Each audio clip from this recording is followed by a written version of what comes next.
The road was silent that morning, long, endless, stretching out like a ribbon through the heart of nowhere. The kind of silence that weighs on your chest, that makes your thoughts louder than the wind, louder than your heartbeat. And at the center of it was a young woman on a skateboard, alone, focused, grieving. Brooke Johnson didn't start out planning to cross America on 4 wheels. No one wakes up and casually decides to push their body across 3,000 miles of unforgiving asphalt. But grief does strange things. It breaks you open. It peels back everything fake and forces you to face the rawest parts of who you are. Her stepfather, Roger, had been her rock. A man of few words, but all heart. The kind of father who showed up not with grand gestures, but with consistency, kindness, and belief. He wasn't just a father figure. He was her compass, her shield, her reason. And then, just like that, he was gone. No warning, no long goodbyes. One day he was there, and the next, just an echo in an empty room.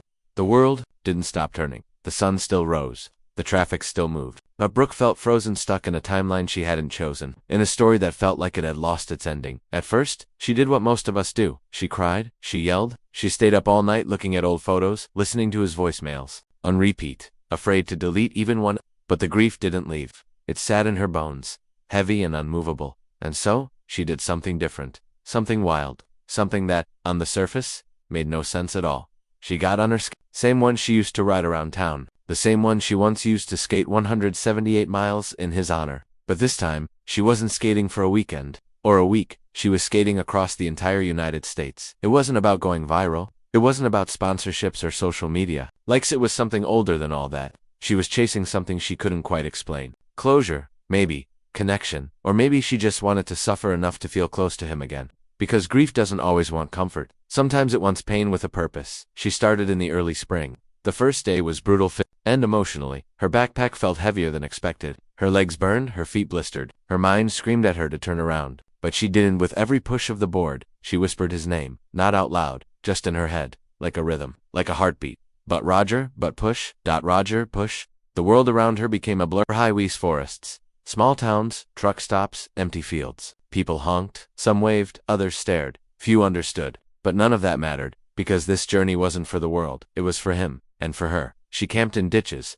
She slept under stars. She cried in gas station bathrooms. She lost toenails. She fought through heat stroke, muscle cramps, dehydration. She almost gave up more times than she could count. But every time she wanted to stop, she remembered his voice. You're stronger than you think. And she pushed again.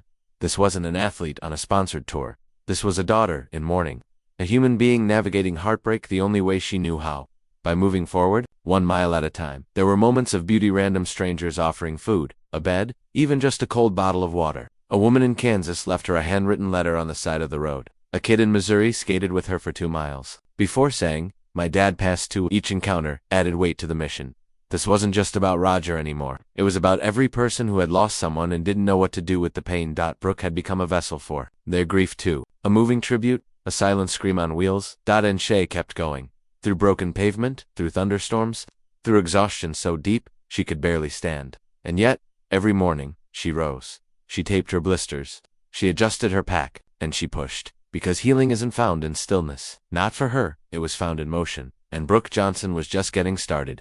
Pain has a strange way of turning into fuel when you refuse to let it break you. By the time Brooke Johnson crossed the halfway mark of her 3,000-mile journey, her body had learned to accept the punishment. Her legs had turned to steel. Her skin had darkened under the sun's endless glare. Her shoulders were raw from the straps of her backpack. But her spirit was harder than ever. Every morning she awoke to the sound of passing trucks, chirping birds, or nothing at all. Sometimes she slept under trees, sometimes behind closed gas stations. There were days when she didn't see a single person for hours, but she wasn't alone. Not really. Roger was there, not in body, but in the pull of the wind, in the hum of her wheels on asphalt, in the echoes of encouragement that lived in her memory. This journey had changed her. But more than that, it was changing the people watching it unfold. What began as a solitary mission had quietly evolved into a national movement. Word spread across social media. Videos of her skating lonely roads began going viral. A girl with a backpack and a skateboard, pushing against the limits of grief and geography, all for the memory of someone she loved. It wasn't a stunt, it was soul in motion.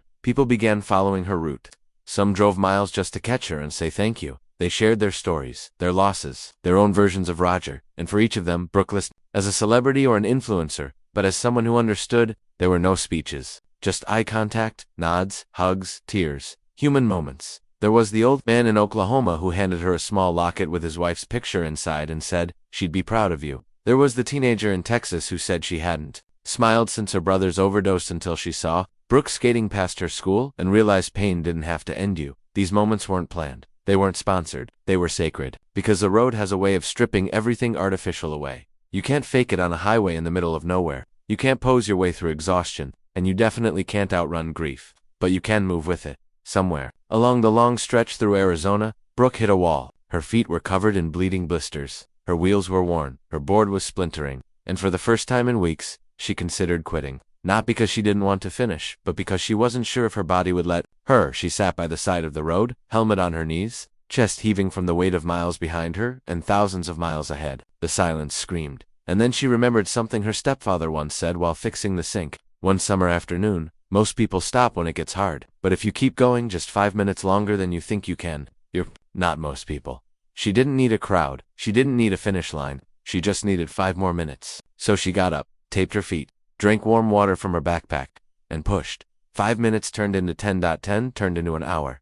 The pain didn't vanish, but it stopped being the enemy. It became part of the mission. And the more she skated, the more it became clear this wasn't about reaching California. It was about who she was becoming on the way there. She was no longer the grieving girl from a quiet town. She was a warrior, a traveler, a living, breathing message. One day, somewhere near the New Mexico border, she passed a sign that read, "End road work." She laughed out loud for the first time in days. Not because it was funny, but because she suddenly realized there is no end to this road work. Not in the literal sense, and not in the spiritual one.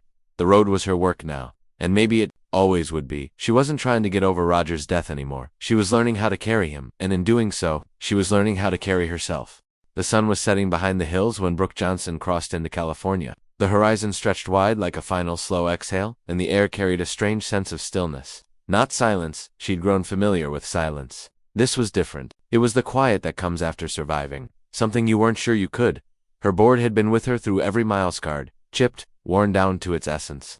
Like her, the road was no longer an enemy to conquer, but a companion. An old friend who had witnessed her rage, her prayers, her breakdowns, and her silent moments of awe. She didn't count the cracks in the pavement anymore. She didn't curse the wind. She welcomed it, because when you spend long enough inside pain, it no longer frightens you. It becomes the forge that reshapes you. Her body had changed. Stronger, yes, but also more honest. It no longer chased perfection. It embraced function. It bent, bruised, bled, kept going. Her mind had changed too. The old Brooke, the one who once feared a world without Roger, had learned how to walk through fire and carry him with her. Not in pictures, not in voice messages, but in action, in choice, in presence. She had become the living proof that grief could move not in a straight line, not with elegance, but with courage. As she neared her final miles, word had spread far beyond what she imagined. A crowd began to gather at her ending point, not huge, but meaningful. Families who had followed her journey online, friends who drove across states, veterans, nurses, teenagers, skaters,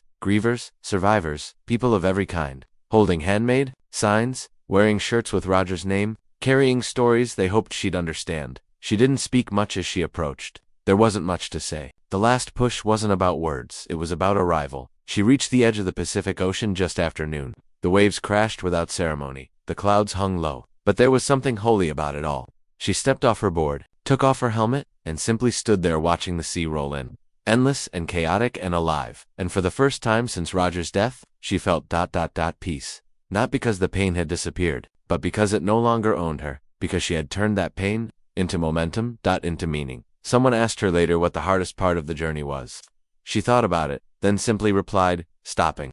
Because the journey hadn't been just about Roger. It had been about everything: loss, love, resilience, identity, spirit. It had been about every person who'd ever felt like the world kept spinning after they fell off. It was about teaching her feet to move when her heart couldn't. And now, she was here. But Brooke Johnson wasn't interested in being a viral story, or a national inspiration, or a symbol. She didn't need a title. What she had become could never be captured in headlines. She was a daughter, a skater, a soul in motion. And somewhere, in the quiet corners of the universe, her stepfather smiled. Not because she made it, but because she never stopped pushing. And in that relentless forward motion, in those blisters and breakdowns, in every single mile of love and ache he lived again, through her